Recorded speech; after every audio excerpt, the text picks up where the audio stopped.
It's 2025. Welcome to Max Wrestling episode 515. This is your captain speaking. I am, of course, joined by El Jefe, Moses Marquez. We are on the verge of a Kenny Omega return, and Netflix and Chill is about to be replaced by Netflix and Piledriver.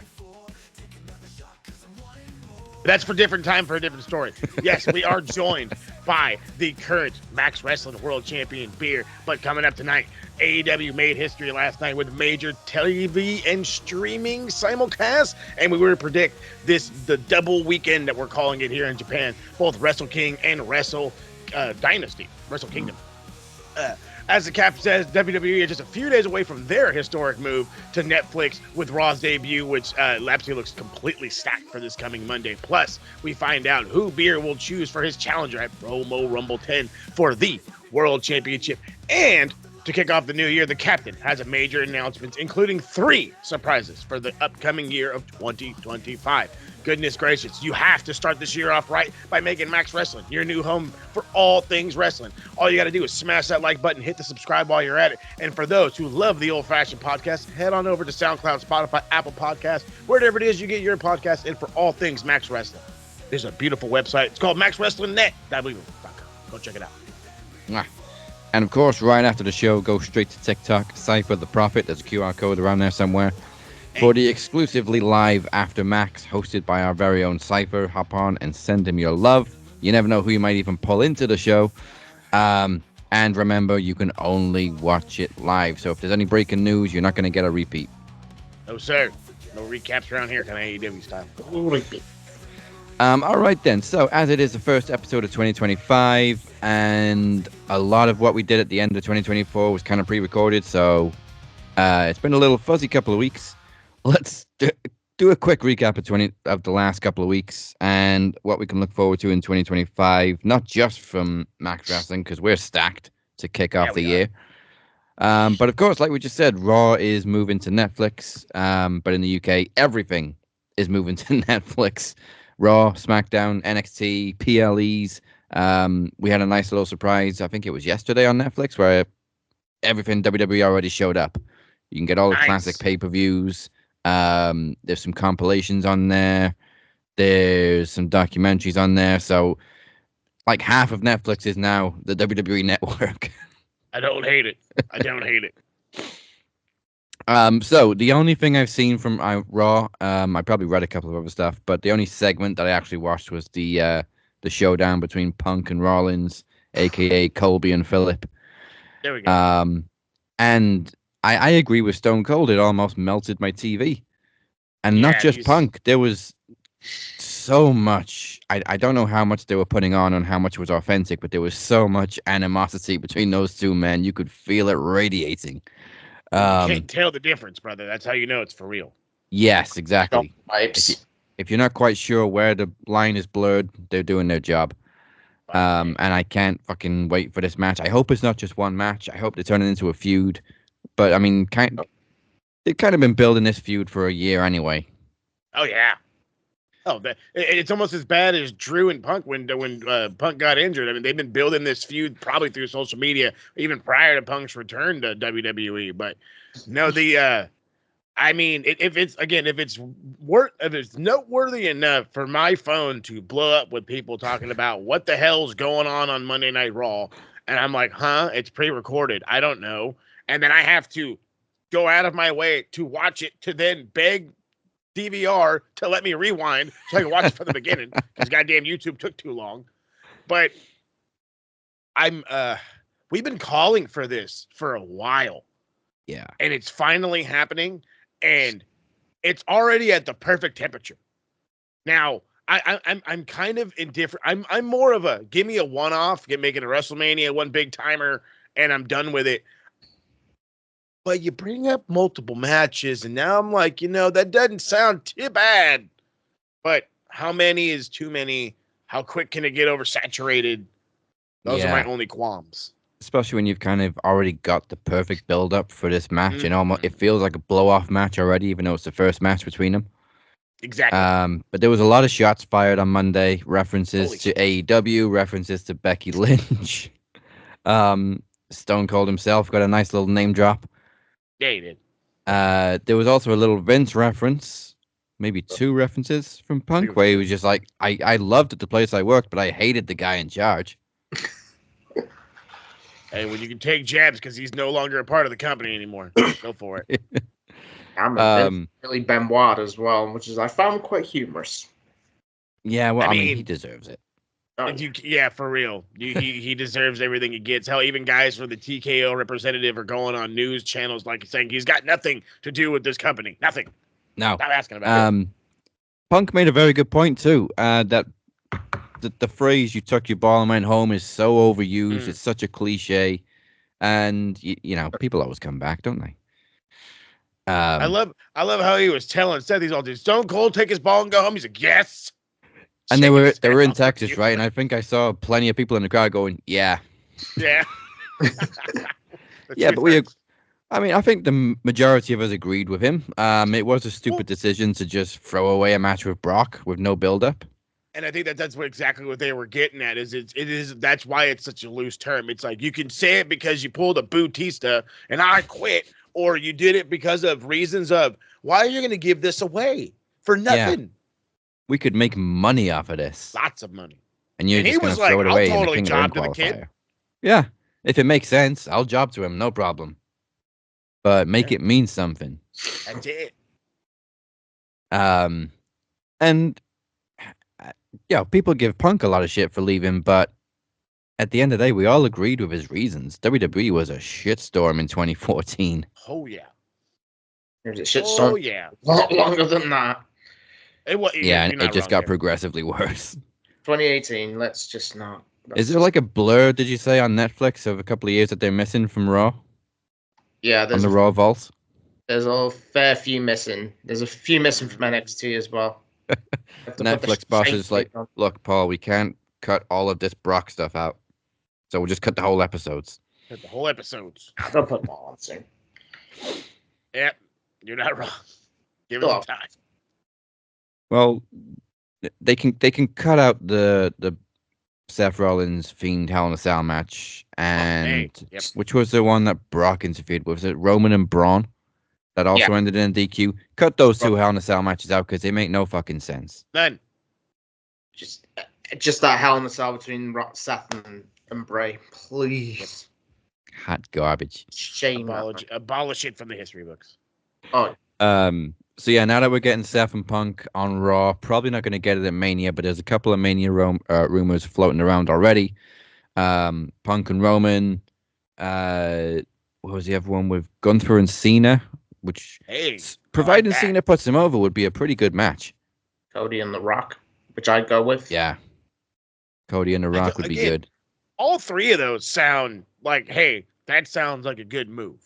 Yeah. Because, I mean, if Roman's not champion, why not have a one-off with Punk? You know what I mean? The guy that was running the company versus the guy that used to run the company, that's a good one.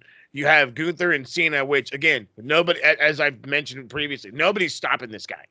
Not for a while, until they figure out who, and then who better to try to be the savior of them all than Super Cena. He can go on a tear during the fucking weeks, you know what I mean, on Mondays, and then turn around and get his ass handed to him. And if they were to go with Cena Gunther, it should be what should have happened with Cena and Rusev all those years ago. Yeah. Yes. Cena shouldn't have won. Sorry. That was the beginning of the end for Rusev. But killed all the kids' momentum. Which then begs the question, where does that leave Rollins? Where does that leave Mac? Where does it leave Orton? You know what? Do that, Rollins and McIntyre.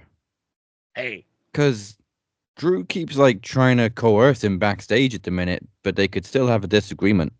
Oh yeah, Drew, come on back here. I got that big. Because like Drew, you know, they both have a problem with Punk. They both have a problem with Roman, but Seth hasn't really gotten his hands dirty with Roman recently. So Drew could be like, "Well, you're not going after him like everybody else. So what's your deal?" And then where's it going to leave Kevin Owens, Orton, and Sami Zayn?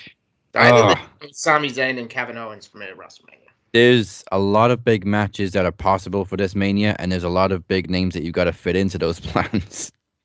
Fucking man. Which is a problem we never really had in the last few years of Vince because he didn't fucking build anybody. It was all who's Cena gonna face, who's Roman gonna face. But now Who's a you've big got enough Cody, name? Seth, Best Punk, build. Drew, Owens. The best build he did, the last one, was Becky Lynch. Yeah. And she may or may not be on Raw this Monday. She's been on all of the promo packages for Raw to Netflix, which is strange that they would give that away in a promo package, but okay. I think I've got my idea of how to bring her back. Okay, who's she facing at Mania? Lyra Valkyria. Worth a chase because remember, Lyra beat Becky for the NXT Women's title. Yeah, I was gonna say they got history. Hopefully the Liv and Rhea feud ends on Monday because we're done with it now. Oh God, we were done with it a month ago. God. The title should have gone back to Rhea way before now. Oh yeah. Sorry, Liv. Yeah, but still. It's just been stretched to death. And I know Rhea got injured a couple of times, but they weren't major injuries. She was only off TV for a couple of weeks. Yeah. Yeah, with the awful button, Like yeah. the last couple, anyway. Other than the shoulder injury. And to bring to point, the case in point as well is we could have avoided possibly the worst women's match of all time at Crown Jewel. The safer bet, probably for me, would have been Rhea and Bayley. That would have been the safer match. Which one are you calling the worst women's match of all time? Nia Jackson, Liv Morgan. Okay. Yeah, Safer it's definitely up there. That would have cooked. Jax. Yeah, a lot of people are praising Nia Jax for putting in the work in this run, which she has. You know, she's been involved with a lot of feuds and stuff, but she still hasn't really improved very much. I was gonna say what work. The work that they give her to do. She's there. She's doing more, but that doesn't mean she's working more. I mean, yeah, she looked. I mean, yeah. Okay, fine. That play. You drop some poundage. Your promos are up. You're better character, I guess. Whatever. Your fucking work rate is still shit. Mania's in Vegas. Ooh. So what's the time zone now? Same as ours. So at Western. Oh, so they're not going to really put it on any earlier or anything. Does Mania normally start at 4 anyway? What time is it for? It's normally 1 a.m. or midnight for us. I was gonna say 1 a.m. or that's probably like midnight for you guys.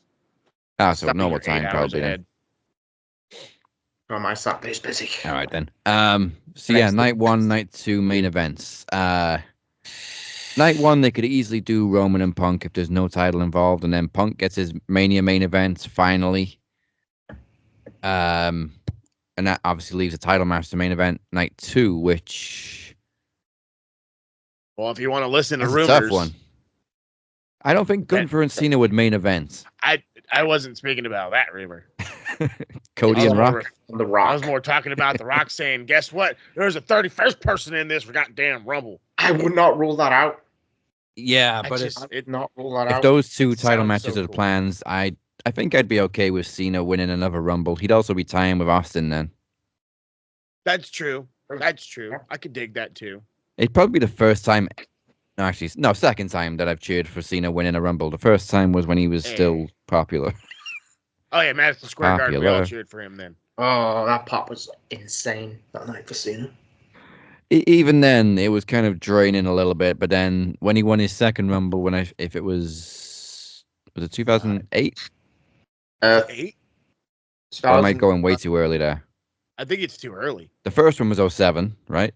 Yeah. Oh. I don't want So to his second one was back to back. Oh wait. His second one was like 2013. I think He ended up facing The Rock. That one kind of sucked. Well, yeah, because the writing was all over the wall. That was also my first Rumble in about 3 or 4 years too, and I was super amped up for it. And then fucking Rock beat Punk, and then Cena won the Rumble, and I almost regretted coming back to watching WWE. Well, yeah, there was a one-time only thing with their fucking tagline, and then here we go, run it We'll back. do it again the next year. What the fuck? Fucking hell. Twice a lifetime. But yeah, there's a lot of possibilities, and we've still got a couple of months to go. Also, Mania is like mid-April this year, which feels weird. Feels hella weird. Stop. Are you kidding me? Is it a bank holiday for us? Well, it doesn't mean anything to me. I work retail. Um, Got my time up already for WrestleMania week, baby. oh yeah, I'll be booking up anyway. Sorry, spoiler alert. All right then, that's 2025. Quick preview now. Unfortunately, we don't have time for shit Mark say on the first episode of the year because we got 2 back-to-back pay-per-views to predict, which also means no recaps this week. We're just gonna jump straight into the predictions. So let's get into the first one, the traditional January 4th Tokyo Dome extravaganza that is Wrestle Kingdom 19. Pay-per-view predictions. 9 matches? 9 matches sounds about right. 10, but one of them is all TBA, so you know. That's the Battle Royal. The Battle Royal. The New Japan Rambo. The New Japan Rambo. Rambo, I guess, is Japanese for Rumble. I have no idea. I've always thought just like hearing Rambo is like, all right, cool, whatever. Maybe they like the movie. So. They don't usually call it that. Today it's usually just a Battle Royal. No, it's always been the Rambo. Oh, okay. I've never seen that before. Well, no, because I don't think they ever really announced it. It's always just been, the 20-man Battle Royal is what fucking they announced it as. So, but it's always been named for as long as I have followed.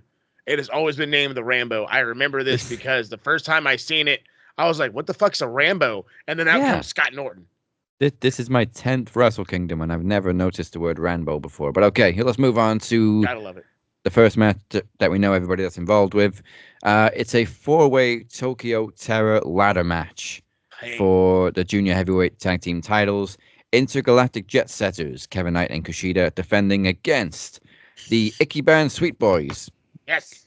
Was that not Joey's lipstick in Friends? Ichiban? Ichiban, yeah. Ichiban. Ichiban. Everybody is fucking named Ichiban. I don't want to hear no shit. That is Robbie Eagles and Kosei Vegeta versus Catch 2x2, which is TJP and Francesco Akira, versus the Bullet Club War Dogs, which is Clark Connors and Drilla Maloney. Okay, so Robbie Eagles and Fujita. That's the Ichiban Sweet Boys. Yeah. Team MDK. Don't everybody freak out.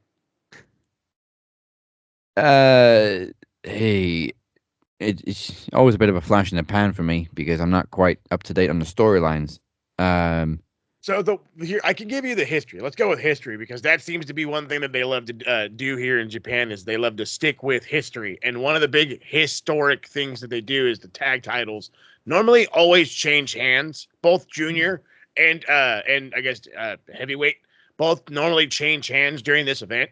So I want to say this is the second ever ladder match in New Japan Pro Wrestling. I'm pretty sure they've already had one, and now this is the second ever. And so it's over this big, giant, massive thing. However, who wins it is the good question. I do know that they're absolutely loving Kushida's return. Him and Kevin Knight have been just on fire. They're traveling around everywhere right now as New Japan junior champ. Oh, sorry, New Japan junior champs. So they've been champions since October too. Exactly, but that's the whole gimmick. Like I said, it come January the 4th. If you got the belts, you're likely to lose the belts. So, well, we're definitely getting new heavyweight tag team champions. They're on the line at Dynasty, but they're vacant at the minute. Yes, and that's the beautiful part about that. So that one's already solved there. But for this one, is what I always lean towards is the hot factions. And who is the guy that's on top of the world right now in New Japan? And that's Zack Sabre Jr. And what is his top faction? TMDK. So I'm already leaning, not just because of the name, because the name off the bat is just the fucking sweetness. But I'm already leaning towards Ichiban Sweet Boys. Yes. You got to say it like it just rolls off the tongue perfectly. Ichiban. Lipstick for men. Ichiban. The whole commercial popped in my head. The whole commercial. Jesus. Yeah, I was going to go for them just for the Ichiban. Ichiban. But then also, you got the Bullet Club in there. Oh, it's their War Dogs. I forget who that is for them. War Dogs is led by Dave Finlay, and they got they got the originals. They got Evil, Fale, Jay White. Mm-hmm. Yeah, technically, yeah. They never actually kicked him out. So okay. Ooh, yeah. I'm gonna go with Ichiban. Each man. Let's go with the Lipstick Boys. There it is. That's what I'm talking about. Who are you going with? I'll go Kevin Knight and Kushida Okay, it. retain. Love it. to retain. Well, like I say, we're definitely getting new tag team champions on night 2. Well, technically night 2 for the vacant titles. All right, we got Mayu Iwatani versus AZM for the women's title. Of course, they're going to put this on early. Yes. Because they're still getting used to the women's title in Japan. At 1,000%. They're getting so used to it that this thing is barely fucking defended. I mean, they go months without defending this damn title, but that's okay. I mean, again, as you say, they're still building up to actually having it all the time. I'm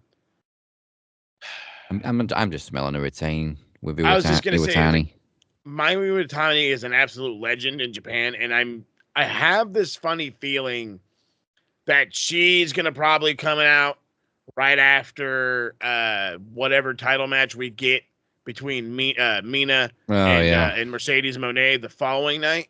So I just for the lack of flippy floppiness, I'm gonna go with Miwa. Beer's ready to rant when we get to Mercedes' match at Wrestle Dynasty. But who are you going with for this one?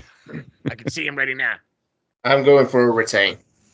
Wasn't she the one that Mercedes was burying? Saying Mayu stuff with that little gimpy guitar. Yes. Yeah.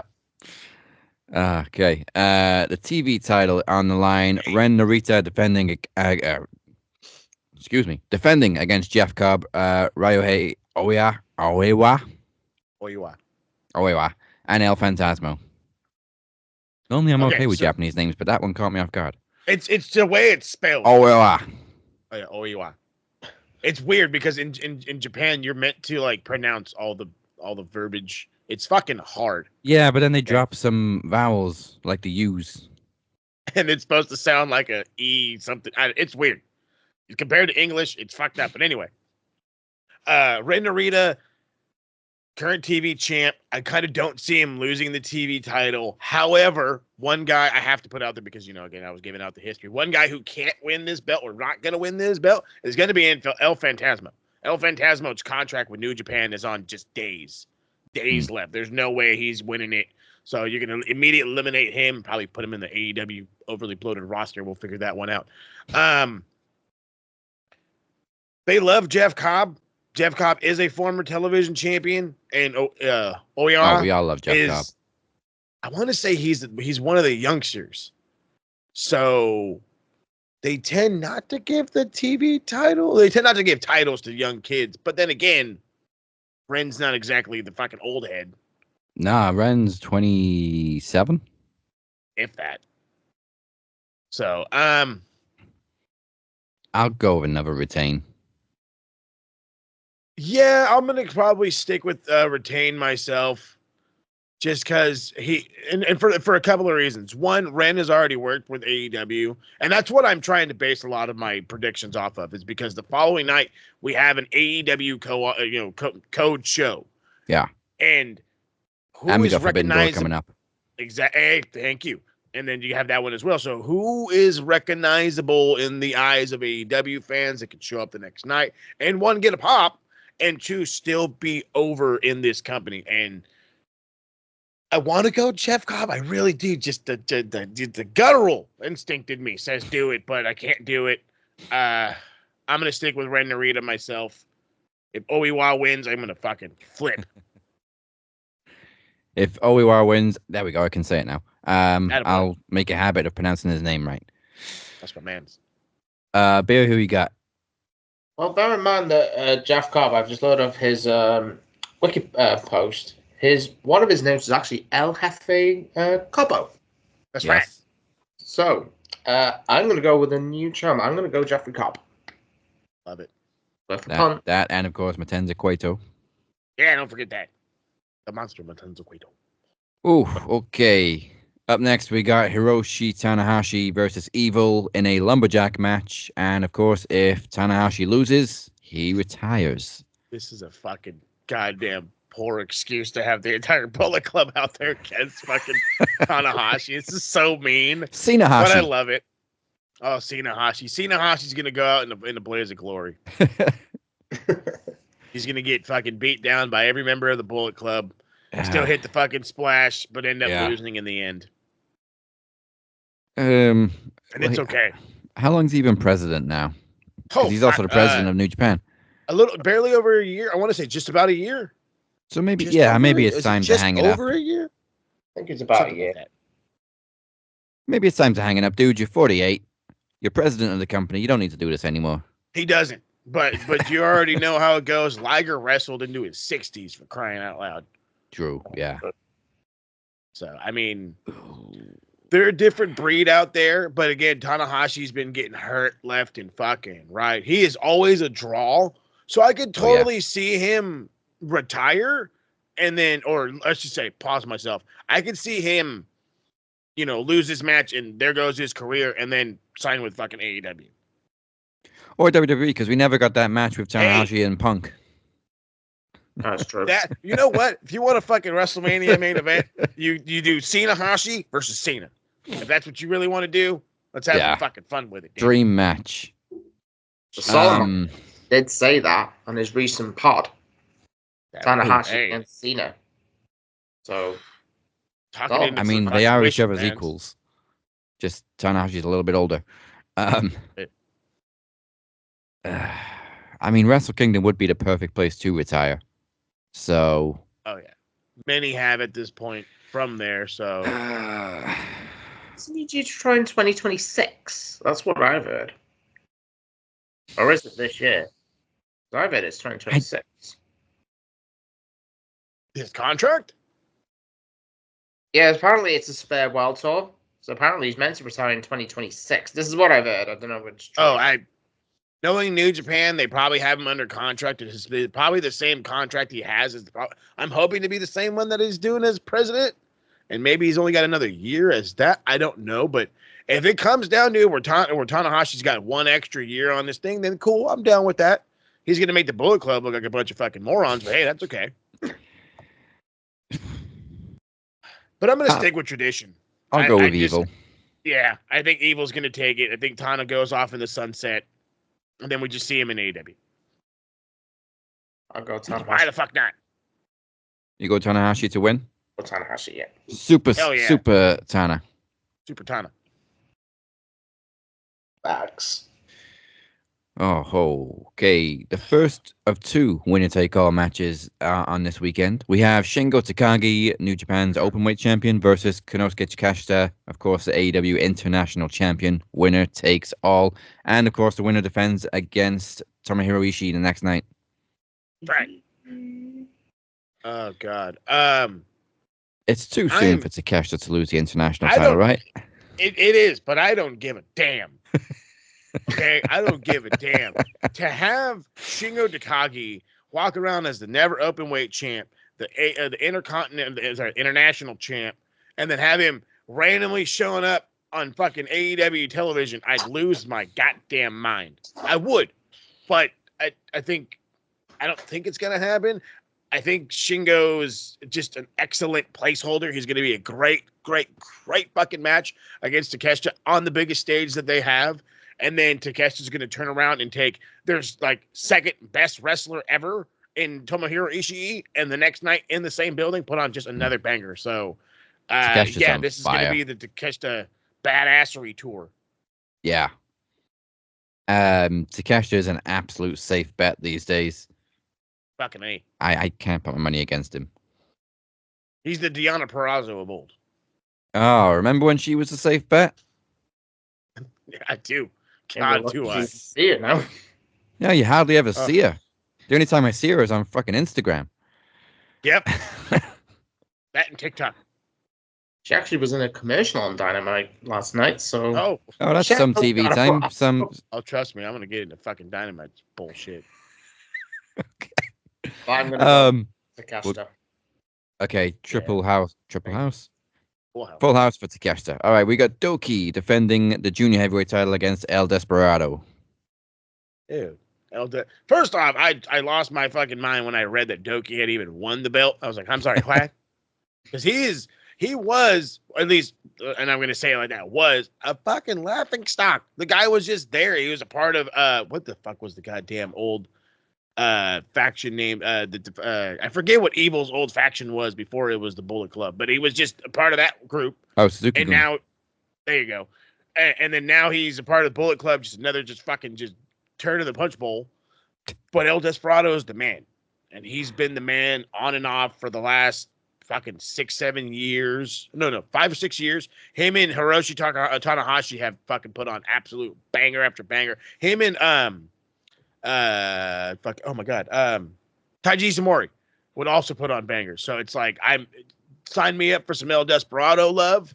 I would love to see him show up, or whoever the winner of this match show up the next night and maybe go after a fucking Wheeler Yuta, Darby Allin, whom else am I talking about? Maybe Orange Cassidy. You know, fucking Orange. You know, over Orange Cassidy could be in Japan. I know he's over as shit on AEW and in the United States, but don't get me wrong. If you had an opportunity, especially for Forbidden Door, if you had an opportunity for Orange Cassidy to go after the fucking juniors title and then win it, fucking people would go bananas. That, or at least let him compete in the best of the Super Juniors. I'm sure they love Orange Cassidy because he's like the perfect blend of comedy and athletic wrestler. But people don't get that. Americans don't get that. He's just a comedy wrestler. No, he ain't. I'm telling you. In fact, he hasn't even done any comedy for a long time. He's been a pretty serious wrestler. The American outlook on a lot of pro wrestling is fucking vague as shit. Vague as shit. It's just because WWE is so ingrained in the culture. People, you got to open your eyes. There's other companies out there. Open your ears, Takas. But Doki's had this title for like 6 months now. Yeah. July. Yes, in July. Attaboy. Good job. I'll go for title change. Let's go Desperado. Yeah. I love a good Desperado. He's the man. He's talking. I haven't drank a Desperado for a while. Oh, it's still good. I don't know what it is, but it sounds delicious. It's basically tequila flavored lager with a lime. Oh, don't do it. It's not like a shot of tequila in it. It's just tequila flavored. This is why I can't go to over there. This is why I can't do it. I'm like, I'm passed out outside the pub. Which one? I don't know. The one with the Desperados. That's most of them. Crap. I'm really fine. Nobody's going to find me. I just need to find on draft somewhere, and I'll be like, yeah, laughing. Yeah. Okay, so everybody for Desperado? Yeah. Oh, yeah, please. I got some from the shops later on now. All right, global heavyweight title on the line. Dave Finlay defending against Yota Tsuji. Oh, God. Yota Tsuji has been fucking... I don't know what. This guy came in. He was supposed to be the new hot this, the new hot that, the this. And then he gets a good push, and then it just fucking dies. And I don't know what happened. And David Finlay is just the leader of the Bullet Club right now. And other than that, he ain't got fuck else going for him. I mean, this global title has been useless. Goddamn useless. It's been more useless than the fucking 24/7 at this point. It's just there. Let's not go there. I think it had some promise when Nemeth had it, but then he dropped it back to Finlay. But then again, I thought the plan of this belt was to use it for the international transitioning. Yeah. Because that was what it kind of felt like at first when you had Nick Nemeth winning it, when you had your global champion also competing in TNA. You could have your global champion also competing in AEW, whatever, but I don't see that happening. I don't see either one of these dudes leaving the company to turn around and go to AEW. That's just not going to be a thing. So for the sake of some freshness, I feel the Bullet Club lose all their gold, which is, what normally ends up happening come fucking Wrestle Kingdom anyway. So Tsuji's going to pick up the dub. In my opinion, he's going to become the new global heavyweight. I want to call it the global heavyweight champion. Yeah. Maybe we'll see him somewhere. I don't know. He's another guy I would love to see in AEW, but he's another guy that if you're not following this product, you have no fucking clue who he is. Not a one. Yeah. But that's another one. Finley's had it for a long, long time, since last May. Yeah. Too fucking long. But I don't think it's outside the realms of possibility that he goes on like a year-long run. No, not at all. So I'm going to go with Finley to retain. All right. Yeah. I'll go with Finley as well. Going against me, how dare you? Usually I No. just follow the leader with with Wrestle Kingdom. Okay, nothing on the line. Just two New Japan icons going head to head. Tetsuya Naito versus Hiromu Takahashi. Goodness gracious. This is going to bang for a handful of reasons. As everybody knows, Tetsuya Naito, former IWGP World Heavyweight Champion, Intercontinental Champion, the bad boy, if you will, of New Japan, against probably the most promising junior we have seen since Jushin Thunder Liger. So this is going to fucking bang. A kind of match like this, you'd normally get, I forget, like one of their end of the year shows or mid-year show or whatever, where they would do the world champion versus the junior champ. So this is just for pure entertainment factor. Come on down with it. And I can't fucking pick a winner to save my life. I want to go with Hiromu strictly because of the age of Tetsuya Naito and how he tends to get injured. He's got bad knees, he's got bad neck. Everybody, hell, in Japan, you're just fucked up as a wrestler. Let's just be real. You're just fucked up. But then again, Hiromu doesn't have much of a better neck. Yeah, I was going to say he came back from a broken neck. Fuck yeah, he did. I still remember watching him getting dropped on his head. Oh God, I'm visualizing it now, and it still makes me shake and cringe, and I don't want to do it. Come on. I don't want to go Naito. I feel like going Naito is a great idea, but I also feel like gotta let the kid win. You know what I mean? Hiromu is a little bit more over by just a little bit, but God damn, this is a tough one. Yeah, I do kind of think Naito's slowing down a little bit. Like he only had the world title for a couple months. Yeah. When he won the Forbidden Door last year. Yeah, that was about I'll go it. Hiromu. Yeah. Put me down as well. Damn, easy mode. Like it. All right, main events. World title on the line. Zack Sabre Jr. versus Shota Umino. Shota Umino. Shooter. Oh God. I would fucking love nothing more than for Zack Sabre Jr. to lose this belt to Shota Umino, to then turn around and Shota get his ass murdered by Jon Moxley, and Moxley is again the fucking IWGP World Champion. However, I don't know how we'd even fucking get there, even in my crazy mind of fantasy booking. And because of that, Zack has to retain. Yeah. He is the first non-Japanese champion since Kenny and since Will Ospreay. So he is the first British overall? No, that would have been Will. Oh, shit, yeah, Will. No, Ospreay. Yeah. I forgot Will was world champion. Yeah, Will first. But yeah, it's got to be Zack. As much as, like I said, as much as the fantasy booker in me loves it, it's got to be Zack. Yeah, I think. Then just know whether Zack will wrestle in the States, whether he'll go to AEW, possibly WWE. To my knowledge, his contract's coming to an end, though, too. Heard. So that's another one that makes me think. And then again, he's got ties with NXT because or I would say more of a WWE rather than NXT, because he did the Continental Classic. He was very close to signing with WWE if they just would have allowed him to maintain international dates, which is all he wanted. Yeah.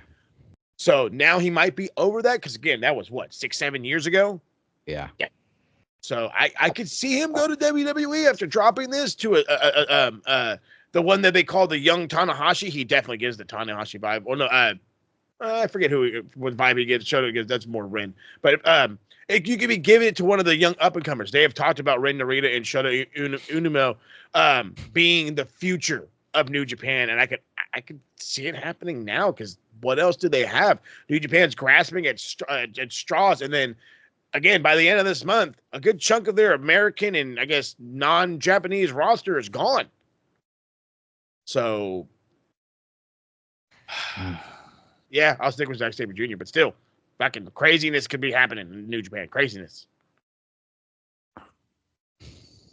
Imagine if Zack signs with WWE and goes to NXT. How will those rates up the roof? They would go through the roof, but that's wasteful. That's so wasteful, man. I'd probably go with that's stone cold walking out wasteful. That's like, well, I was gonna say more of a. Imagine AJ Styles going right to NXT. Yeah. Let's say You know what I mean? They made such the right call putting him straight on the main roster. That's just how I feel with Zach.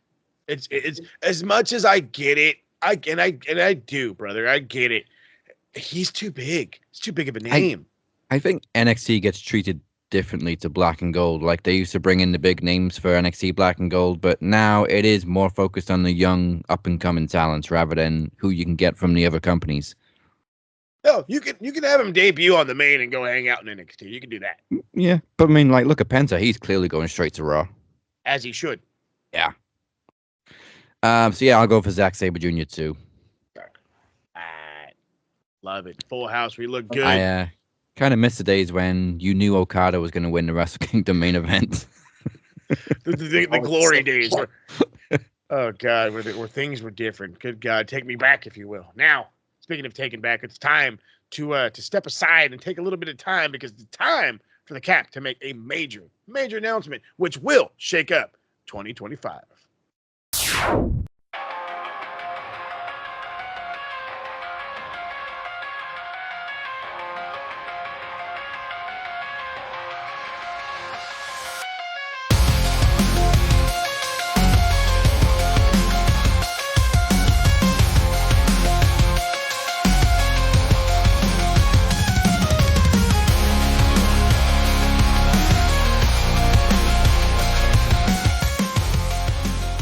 This is your captain speaking. Thank you all once again for making 2024 such a great year for Max Wrestling.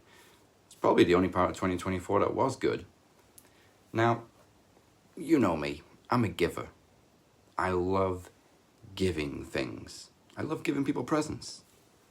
So after an awful year, the best way to make me feel better is to do something for other people. In 2024, the Max Wrestling event schedule expanded bigger than ever before. We had an event pretty much every month of the year. And this year, in 2025, not only do we have to shift things around, but I am happy to announce that there will be 3 new events this year. So, first of all, as we start the year, let me tell you how it's going to end. Now, I don't know if you noticed, but Christmas Day this year just happens to fall on a Thursday. So, once you've all stuffed yourselves with turkey and Toblerone, sit back and relax for the most authentic Christmas clash ever. So dialing back, Full House takes its usual place at the end of May, but bridging that gap between Full House and Promo Mania this year, on Thursday, May 1st, will be the first ever May Day event. Second new event. AEW have switched All In and Forbidden Door around this year as they take a break from Wembley. So, as we move All For One to July to coincide with All In Texas, that means we have a gap at the end of August, which will be filled by the first ever Open Door. And finally, since Bad Blood was such a huge event for the WWE last year, and since we have a gap between the summer and promo series, we're going to match up Bad Blood in October with the third of our new events, the first ever Back for Blood.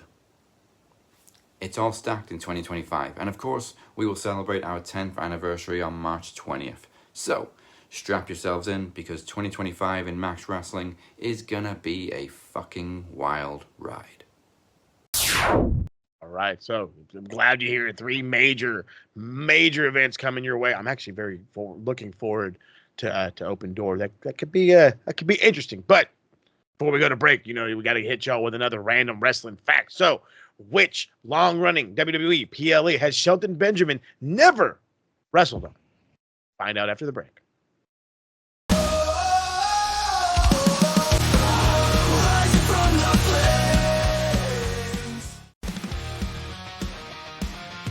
What's up, guys? It's your TV champion here, Cypher, letting on you know to give us a like and subscribe to our YouTube channel at youtube.com/maxwrestling.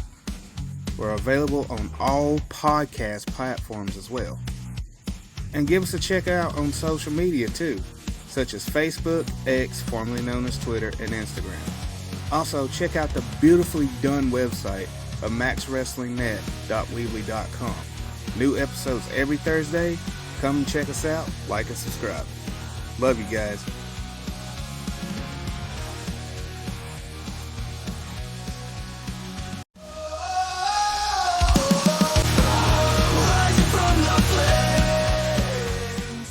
Welcome back to the Max. This is your captain speaking with the one and only El Jefe. Speak his name and he appears. And of course with the current Max World Champion. We simply call him Beer. Damn right. And the answer to the random wrestling factoid, which long-running WWE pay-per-view is Shelton Benjamin never wrestled at? And I guarantee you when I tell you the answer, you're going to Google it to make sure. SummerSlam. For the fact. Ooh.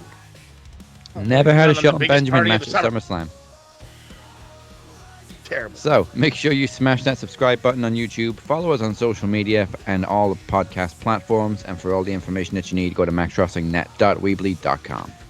Right now, you got to hit them links. So, still to come, Beer will choose his challenger for the world title at Promo Series. Plus, we put the first points on the board with the brand new Bell End and Bruv boards. But first, more predictions on the way. So before we jump into that, this Sunday's Wrestle Dynasty featuring the return of Kenny Omega, it's time for a little NXT roundup with my mans, Beer. Take it away, fam.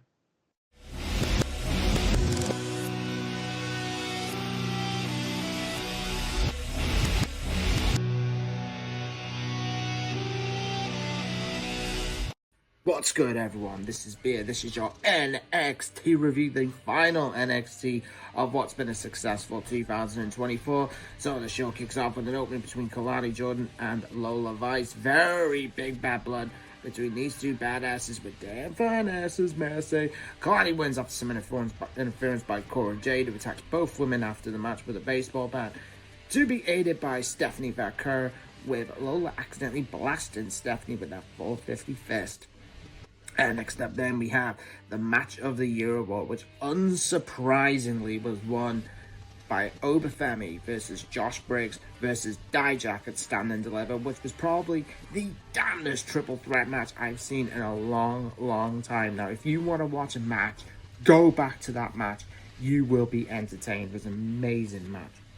And then we have Julia cutting a promo in Japanese to build up her match versus Roxanne Perez at New Year's Eve. And I swear to God, if Julia loses, Shawn Michaels, you will be on the Bell End board. It's a great promo by the Beautiful Madness. It looks super beautiful as always. And then next up, we have the Moment of the Year award, which is won by Joe Hendry's appearance in NXT, which is simply the best pop of the year. It must have been a huge year for this rebuilding brand, led by Shawn Michaels after Vince and Bruce killed it with their 2.0 trash. Safe to say, I survived the 2.0 garbage.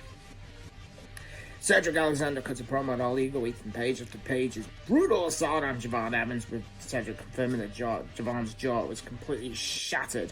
Page interrupts saying to stay away from him. Cedric attacks Ethan and the match began.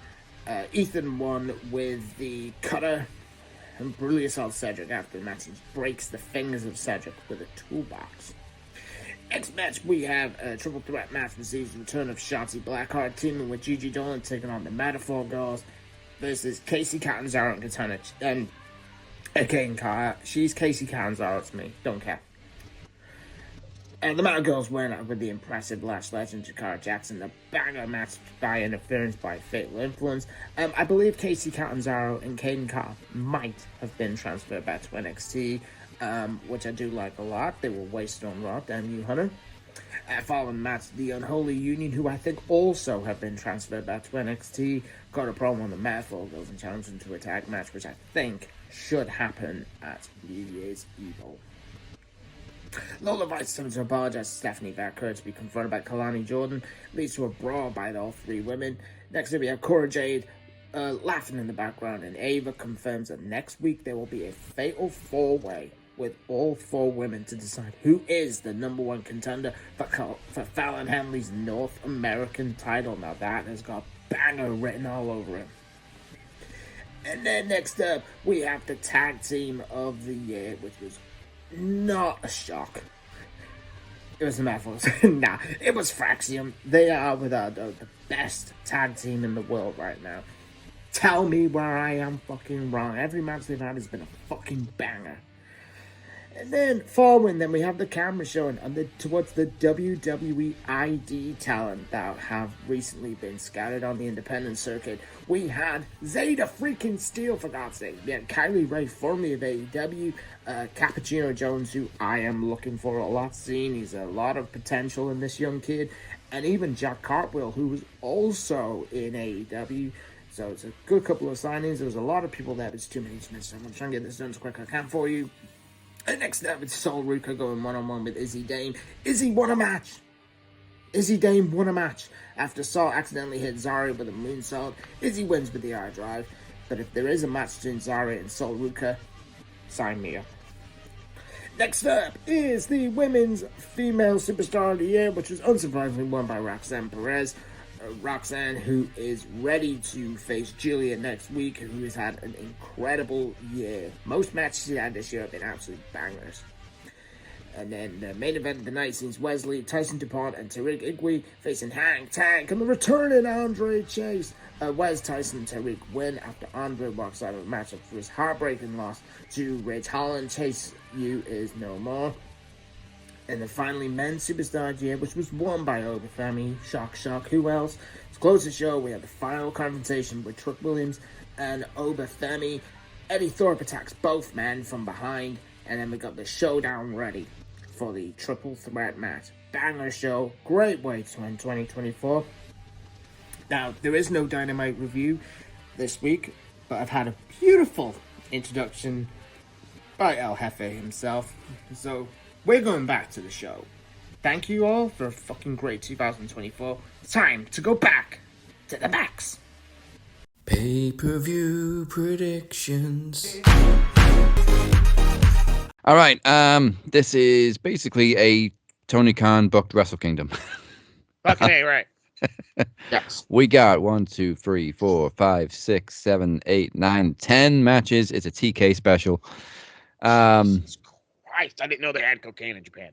No, there's like 4 singles matches that are just singles matches. So, they're just booked because they can book them. One-offs. But I'm actually really looking forward to this pre-show match. So the winner will get to choose a championship match from any participating promotion of their choosing, which would be AEW, CMLL, Ring of Honor, and Stardom. So we have Willow Nightingale, Persephone, Athena, who is still the ROH Women's Champion, and Momo Watanabe from Stardom.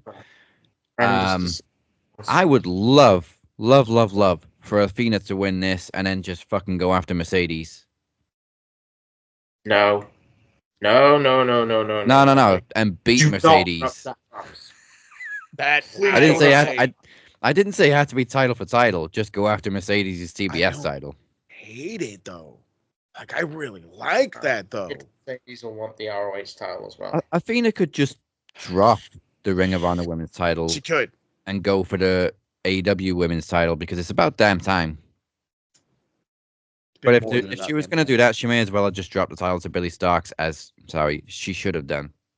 Yes.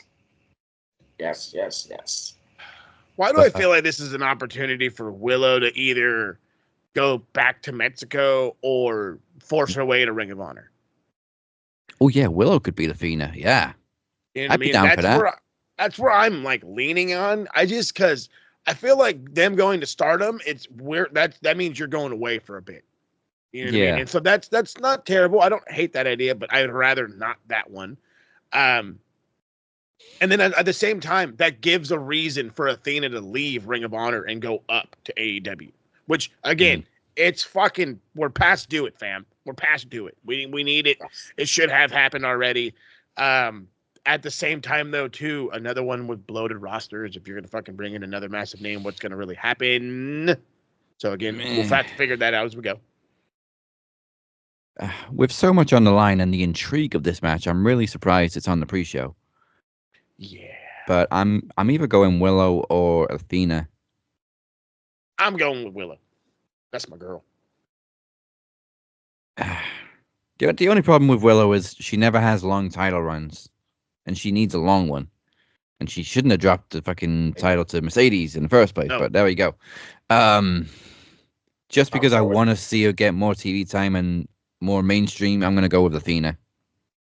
Like it. I'll go with Athena. Hey.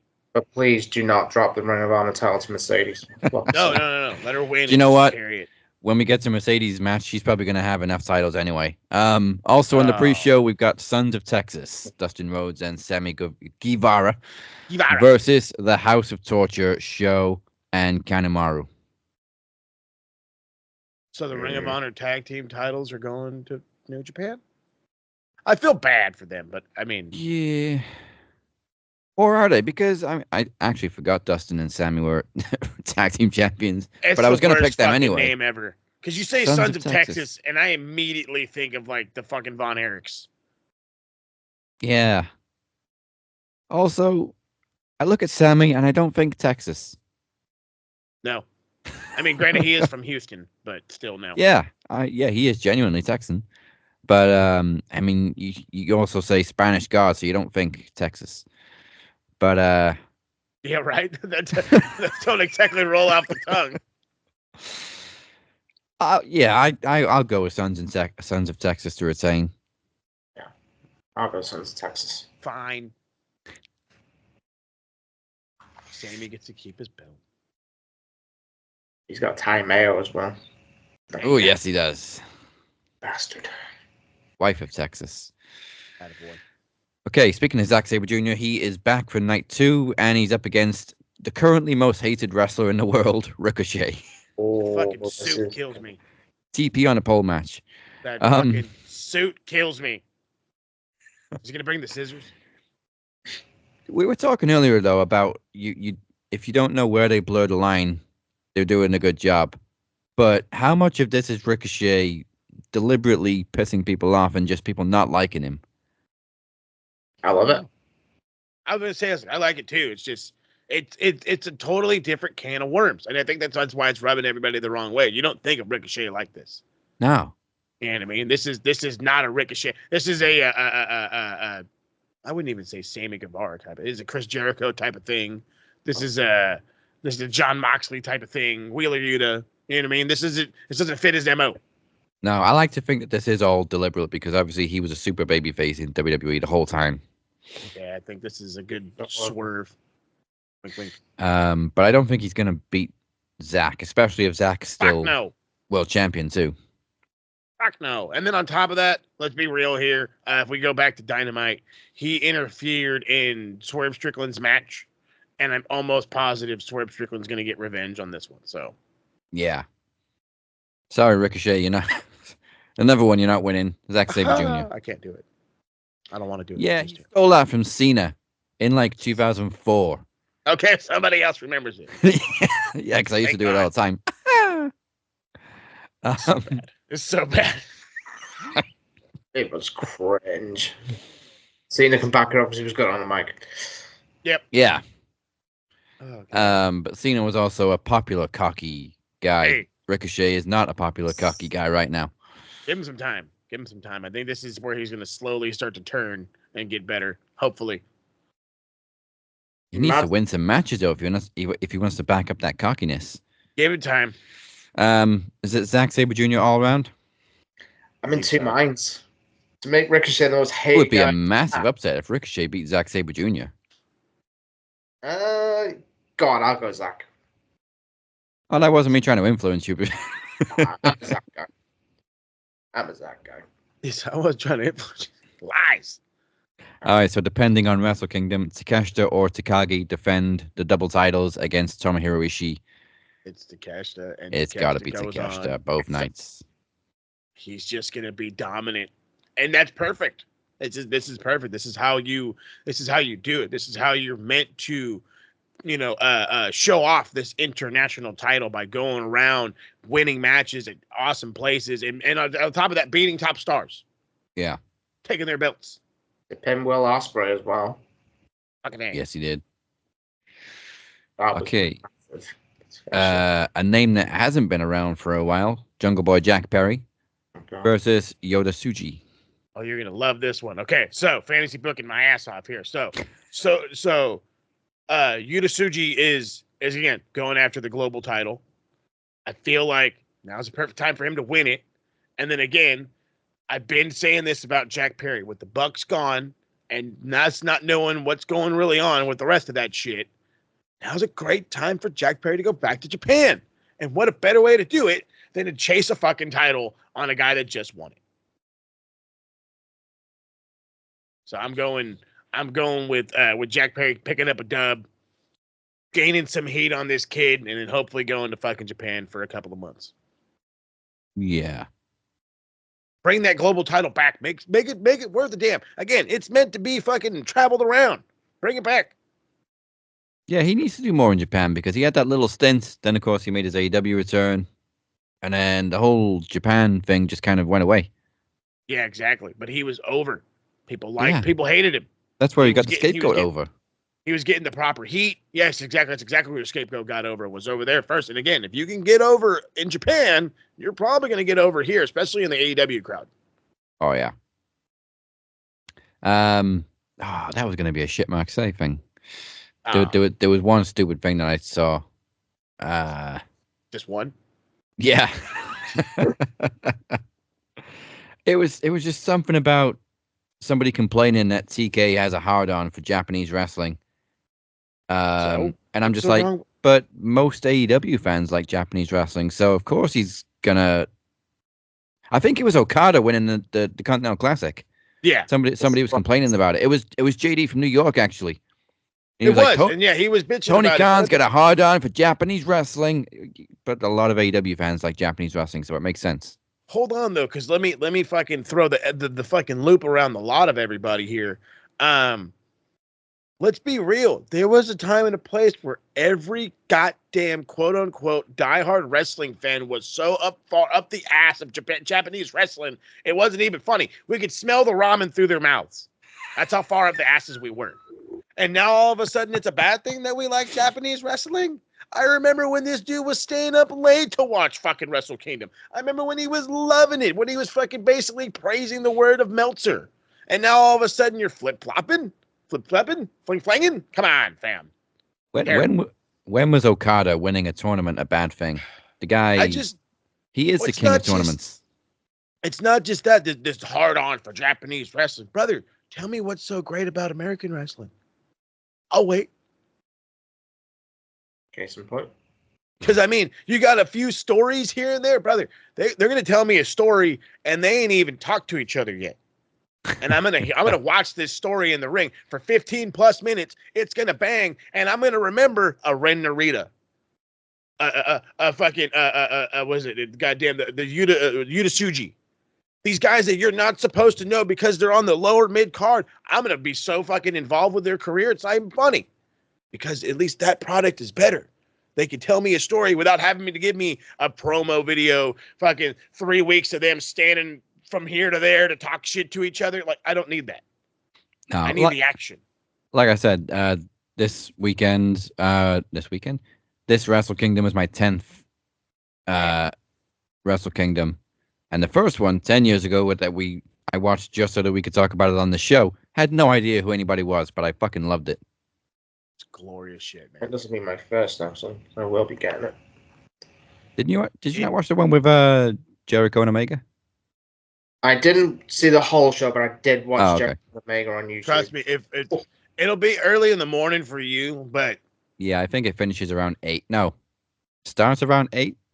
Usually finishes around 11. It's. I'm telling you, give it the watch. Seeing just. You know how, as they always say, like the matches go up at WrestleMania? Somehow the matches go up at Wrestle Kingdom, but not by a lot. This is pretty much the standard in Japan all the time. Yeah, so it really is like a Japanese WrestleMania because it's just a spectacle. Yeah, it is. Speaking of spectacles, he has returned. Kenny Omega versus Gabe Kidd. Jack Perry was mine as well, by the way. Yeah. Attaboy. Okay. So Kenny's first match in. Who? He's back. 9 months? I thought it was longer. Yeah, let's say It 9 might have months. been. It might be longer. It might be longer. I'm guessing. I'm just spitballing. Golden Jets when he went down with when he had won it. Oh, yeah, the Golden Level. Yeah, he was teaming with Jericho. It's a Oh, Jericho effect. Also, Yeah, he went down. Let me take a look. I'm sure it was April. Oh, was it? So full gear, he was teaming in 2023. He was teaming with Jericho. Damn. So that was Over a November 2023. So just over a year he's been out. Damn. It's been a bit Diverticulitis is the bitch. Yeah, it is. I will say But he's not going to we look- lose, obviously. Oh, he does. No, he looks excellent. He looks looks so much excellent. better than he did that time he came back to take a bump from Okada. Yeah, way better. So I'm excited to see it. Obviously, Kenny Omega's got to pick up the dub here. It's fucking, you know what I mean. It's as obvious as can be. Yeah. Also, Gabe Kidd's a gobshite. Hey, good God. He would be great in AEW. No, I like his confidence, but for somebody who's only kind of just getting over, he got a very big mouth. Massive. But then again, that's how it goes, baby. That's the guy's yins for you. So yeah, no, Omega. Go ahead. Clearly an Omega win. And obviously we're building towards him and Okada again in AEW. Yes. Which is another thing that JD from New York complained about. We're gonna get this for a fifth fucking time. Yes. Fourth. And we're fifth fucking time. I think it's fourth.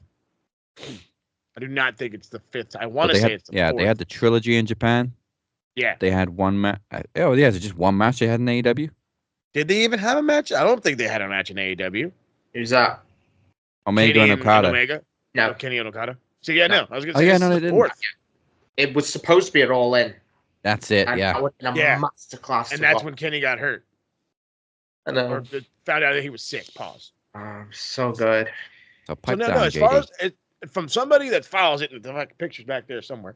I'm pretty sure this is the fourth one. So again, I ranted about it in the World's End review, which is up before this show, by the way. I hope you all check that one out. This is it. I personally, let me fucking emphasize the shit out of that fucking underlying words. Personally, there you go. I can't wait till fucking July. I can't. I need it fucking today, tomorrow, next week, the next week, and the next week, and I can keep going on. I need this now. I need it in my veins. But it is the fifth match between them. They had 4 singles matches in Japan. Fuckers. Okay. All right. Well, then it's Isn't that the the fifth. second star? And they were all rated over 9. Fucking A, right? They were. But I don't know. I can't wait that long. But then again, like I said, diverticulitis is a bitch. I don't know how good a shape Kenny is really in. I mean, it's one match against Gabe Kidd in an environment that, you know, probably won't go longer than 10 minutes. But at the same time, it's also in Wrestle Kingdom. It's in the Tokyo Dome. So that's going to be massive for Kenny. You know what I mean? That little bit of fucking adrenaline boost, if you will. How often he's going to wrestle in AEW is the main question now. So I'd say due to Brian's schedule. I like the Brian schedule. I think the Brian schedule would be just fine. You could wrestle every other month kind of thing. Yeah. But just show up and talk. What was Beer? What happened? Try and protect him in a way. Fucking A. Tell him, man. And that's another thing. We don't know when we're going to see Brian Dynasty again, but he's not officially retired. He's just retired full time. Hey, I mean, rumors has it he likes Texas, if you know what I mean. All right, what else we got? Okay, this is another singles match. That's just a singles match. Claudio Castagnoli versus Shota Umino. Could you imagine Shota walking into this bitch right there, mid-card, with the fucking IWGP World Championship? That'd be fucking bananas. But it's not. I've actually just realized that the main event of Wrestle Kingdom, they're both just in regular singles matches the next night. Mm-hmm. So it doesn't give us anything away. No, it doesn't. But then again, WWE, AEW normally doesn't give a crap what happens on the night before of anybody else's show. So, this is going to be a good one. Shota is trained with Claudio Castagnoli and Moxley before, obviously behind the scenes, kayfabe, if you will. And this has been one of those things where Mox was like, "Hey, dude, you should go up against this." He was the one that pushed him towards this match. He set him up to go up against his protege. I would fucking go nuts for Shota to win, and I think he fucking should. But then again, if we're basing everything off of my review from World's End, it's the fucking NWO, and the NWO has one thing more than anything else, and it's numbers. Yeah, so you need to build up Mox's murder group, so give me Claudio. That's exactly how I'm leaning. I'll go Yeah. Claudio. Claudio is what I mean. Yeah, dude, the numbers gimmick is too mucho. Claudio. And okay, yeah, I'm gonna save Mercedes to the end. We got Dave Finlay good. versus Brody King, just for shits and giggles. Brody. Brody's fucking fantastic. The MVP of this year, Brody King. Could they, if Dave does retain at Wrestle Kingdom, could we turn this into a global match, Yes. please, and have Brody King win? I would love for it to be turned into a title match, but then again, like I said, anything you do here, you can turn around and make it a thing. And I've been talking about making Brody King a fucking singles, massive single star. What a better way to fucking, over that son of a bitch would be in Japan. You have any fucking idea how over this massively rapid son of a bitch would get over? In an instant. Definitely. Since there's no title on the line, I wouldn't bet against Brody King, Nope. even though Finlay is the Bullet Club leader. First off, I wouldn't bet against Brody King. Let's be real.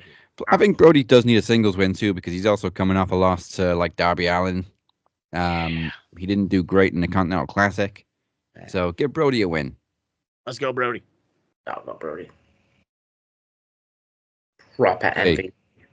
2 matches it. to go. Great O'Khan and TBA versus the Young Bucks for the vacant IWGP Tag Team titles. I'm so sorry. I have to go with the Bucks.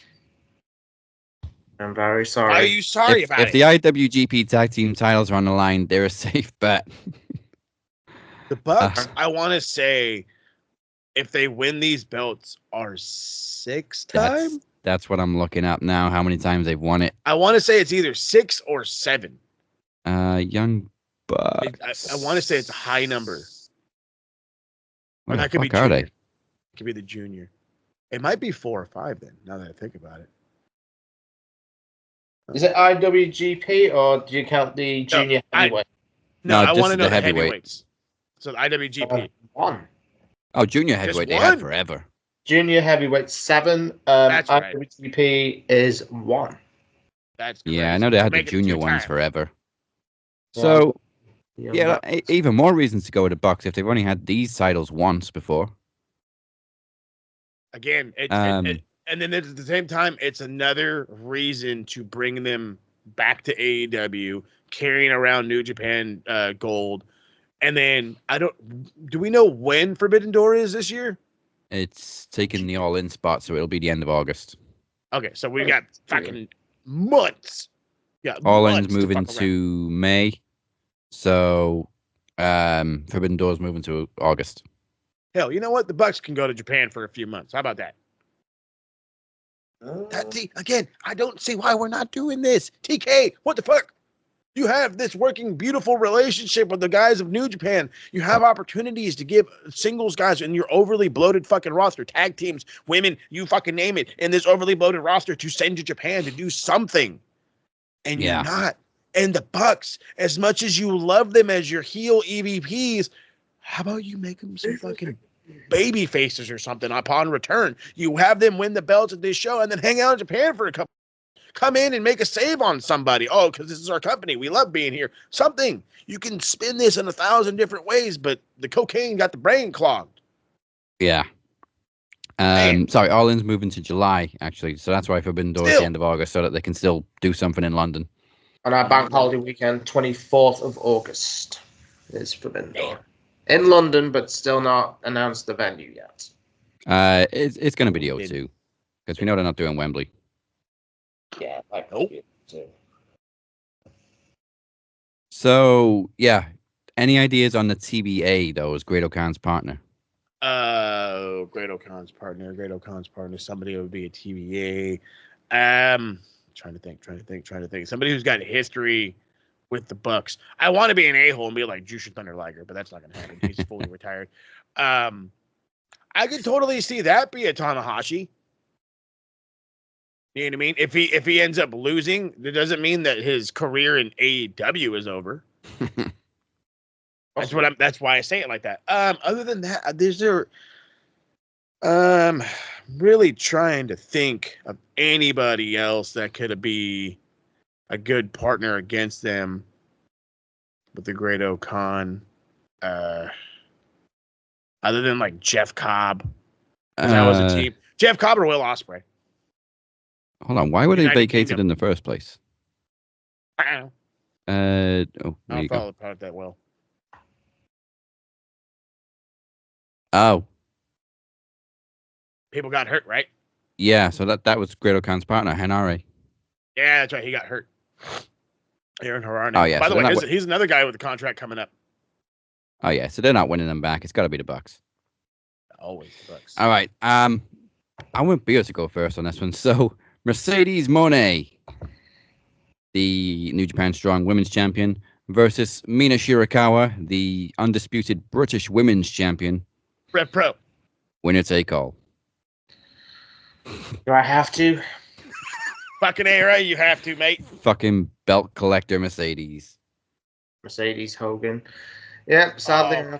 But I mean, Mina could win because the TBS title isn't on the line. It's just a strong women's title. Mina should win. She fucking should, yeah. Should, but mate. this would be cool. Now, we haven't seen her for a while. What if Camille costs Mercedes a match? You know what? Hasn't Camille left AEW now? I don't know. She's still in the contract, but we haven't seen her since. Because if she's left, then that was a fucking waste. And she could have I gone don't to think she's NXT left. There's no way. match. There's no way she's already done. Because they signed her for a long time before she actually debuted. I was gonna say it was a few year contract. She signed in February, but she's been written off TV already. I don't know. So Because she got made to look a fool. yeah, she was Mercedes' bitch. Oh, Hey, fine. telling me. Considering the TBS title isn't on the line, I'm gonna go against the grain. Cross my fingers. Pray to Jeebus. And go with Mina. Pray to Jimmy. Little Jimmy. Oh, boy. I'm unfortunately gonna have to go with Mercedes Hogan. No, stop it. Why'd you do it? Why? No, I absolutely not. adore Mina. I love Mina. This is Mina's way of winning. Mina's got to win. There's no way in fucking hell that she needs to be carrying around numerous title belts. No, I don't need it. I don't want it. And then at the same time, if me was gonna retain the women's championship, and if Mercedes is gonna be the next one that might face her, and it's just, I don't know. I have a funny feeling that she needs to get rid of the strong title before she can move on to anything else. And Mina could use the fucking love. She really could. Is Mercedes gonna go to like Rev Pro and defend the title, or is she too expensive? No. Again, she costs more than who's a fucking top footballer in the championship right now. She costs more than any one of them. Who's fucking the Morris dude from Luton Town? He probably costs more than he does. I don't see Mercedes touring around defending 3 championships. One, she works her own schedule. 2, she's too expensive. 3, Mina does tour. Bingo. And 4, she has creative power. Stop it.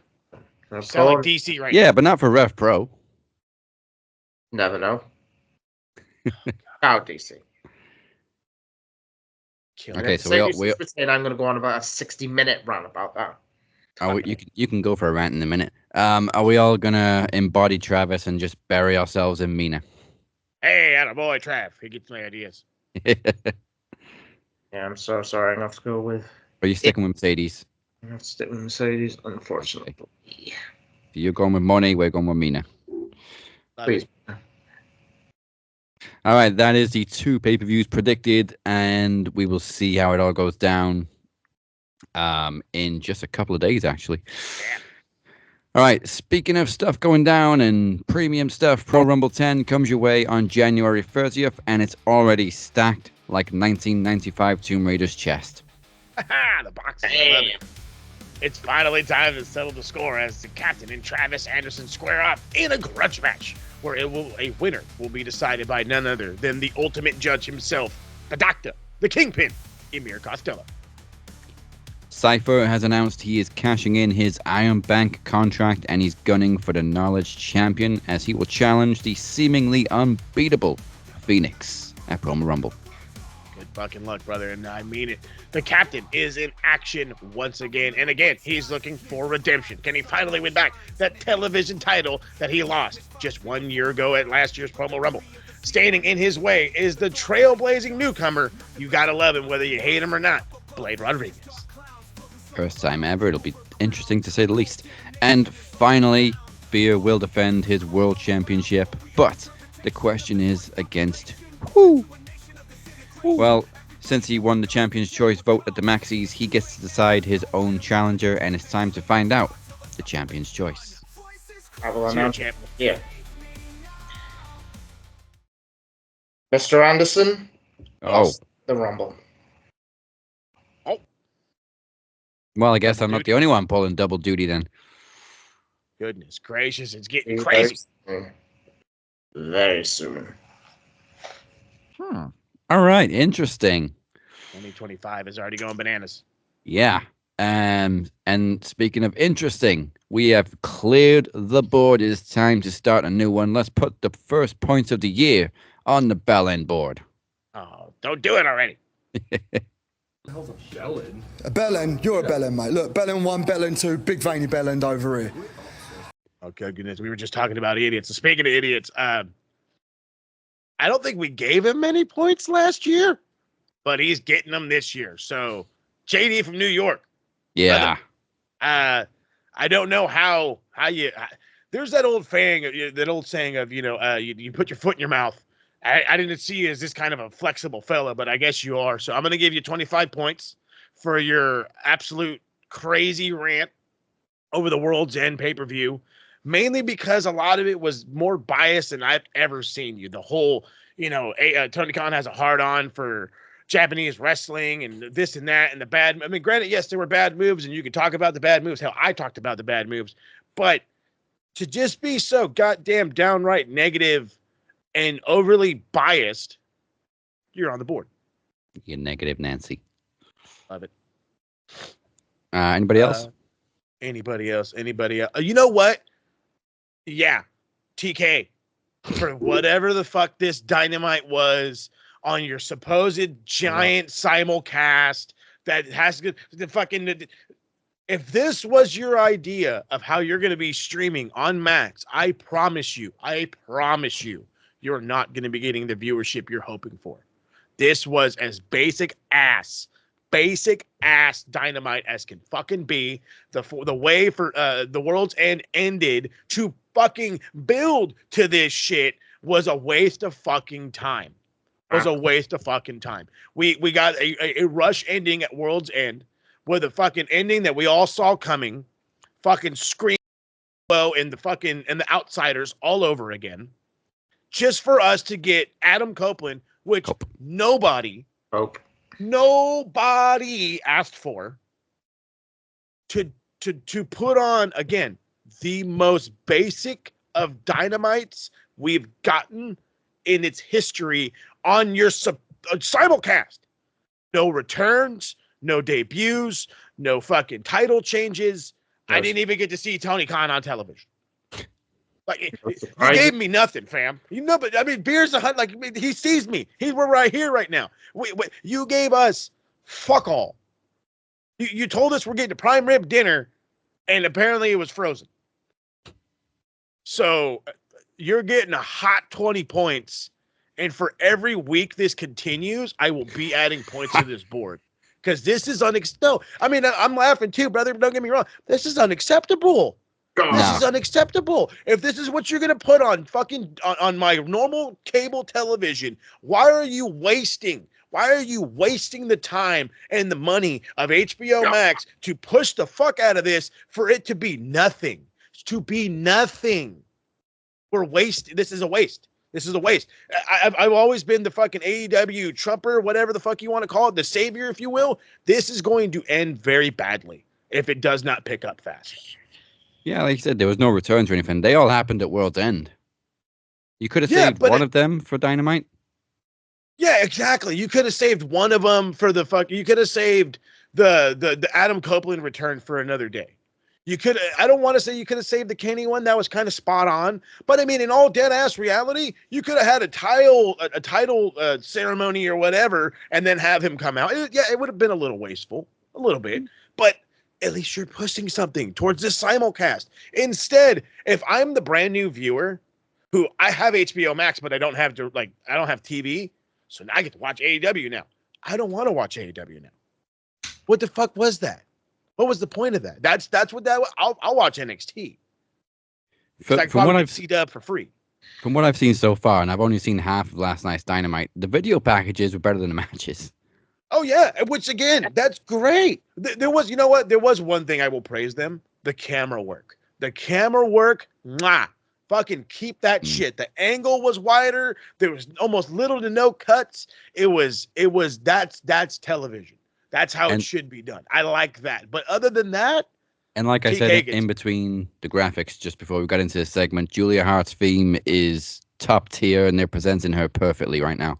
Oh yeah, no. See, again, there's things they're doing right, and there's a lot they're doing wrong. And speaking of that, the TSK plan to talk about that. I'll get into that whole bit in a bit. But 20 points to the big TK, and hopefully it gets fixed next week. Beer, any points to dish out? Yep, for safety. Of course. Probably the most pointless segment I think I've ever seen in my whole life. Isn't that every week from her? It's a complete waste of time. Was it about 10 minutes of talking absolute crap when you could have had another women's match? They let her talk for 10 minutes. Uninterrupted. Around those lines? No, pause. The only thing that interrupted her was a goddamn fucking video package of her. They even showed Stephanie Baker as well, and I thought that's good. Oh, God. This is not how many TK. How many points for Mercedes Hogan? I'm going to go 10. Keep it light. And then points every week for when she talks shit. Fucking A. Okay, I don't know if I've got any Bellin, but I'm gonna go JD from New York as well, so that's that one done. Yeah, I don't think there's been anything else other than that. So let's move on to that's just disappeared. The first one of the year, the Bruv board. Bruv. Yeah.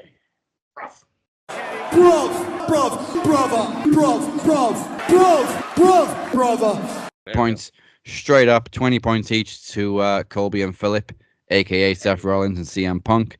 That promo was incredible. Top notch.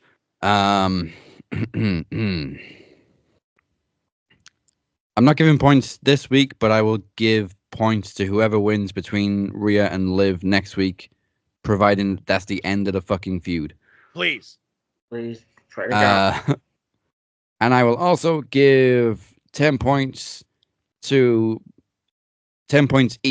to Mina Shirakawa's friends because they've been all over her social media recently. Yeah. So 20 points to Mina Shirakawa. Attaboy. Friends. They're friends, yeah. Friends. PG. I think it has to go without being said, but in order to get the points on the board, you got to say it out loud. Kenny Omega gets a whopping 15 points for his return, coming back to the fray that is AEW. Hopefully it's a long enough stay that we can get back to enjoying some Kenny Omega of old, but we'll see how it goes. He's a sick man. Sick man. 20s all around. Beer, anybody?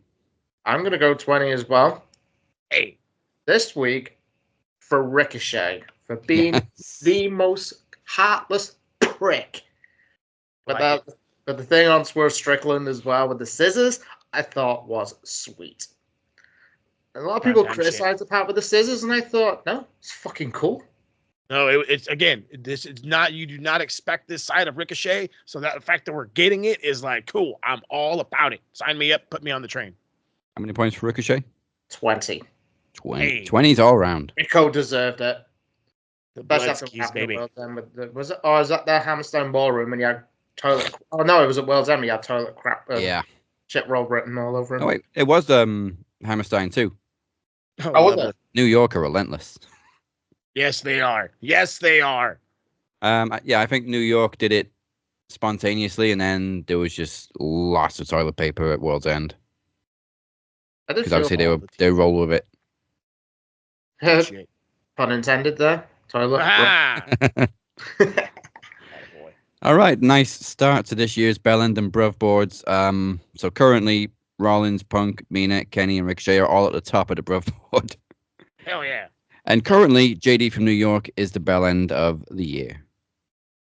2 days. Let's see how it changes as we get to December. And in case you missed the Maxis, the Bell End of the year for 2024 was Eric Bischoff. And the Bruv of the year was Cody Rhodes. Hey, yeah. Gotta love it. All right, that is it. Thank you for joining us on our first episode of 2025. I hope we rocked you harder than Mina Shirakawa's social media. Doubtful. Still recovering. Before we close this up, let's find out what's in store for the TSK with Click Talk. Wonder why my hand hurts.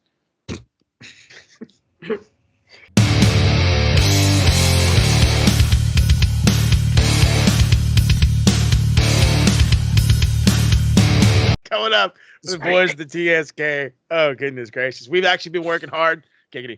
I can't help myself, boys. We just dropped. Stop it, Mina. It's all Mina's fault. We literally just dropped our World's End review a couple days late, but I promise you it is not one worth missing. Big Mike joins us. It's a 5-man roundtable, if you will, talking all of World's End. I get my rants off and then some in that one. There's some good, there's some bad, there's some ugly. You got to go kick it with the TSK to find out some more. What else is going down? Well, there's one other massive change that's going to be happening right here on the Max Wrestling YouTube page, and that is you will no longer be seeing the Max Football Podcast on here. And it's not a hard day. It's not a dark day. We're not crying. We're not saying it's over because it is far from over. Far, far, far from over. Starting this coming Monday, I want to say that's the 5th or the 6th, Max Football Podcast will be dropping their debut episode on their brand new page. San Diego's getting their soccer team. I've been talking about it for months. Well, guess what? I get to break it down. I broke down the players. I broke down the coaches, and I'm breaking down what the future could look like for San Diego FC. And then, of course, for those who are craving for it, who want it, who have to have it, the English side is not going away. Spurs is, we're acting real Spursy, and you can hear an American throw a tantrum, if you will. So make sure you're checking that out. All that fun stuff will start happening again Monday the 6th. That's when it officially launches. That's when you can officially start checking all that stuff out. For anything on the older side, you can always come right back here to Max Wrestling's page because it's at least going to be hanging out. So, and the only way to figure out what's going down with everybody is to follow the fun socials. The evil Twitter machine. We ain't doing the X there, Elon. Not happening. Max Wrestling UK, Captain 512, SM on PodNet, Max Football Pod. Check out the beautifully done website, maxwrestlingnet.wb.com. Don't forget to hit the subscribe button, follow button, Facebook, Twitter, Instagram, TikTok, and of course, right here on the beautiful YouTubes. As our goal by the end of this year is to get to 1,000 followers. And you know what?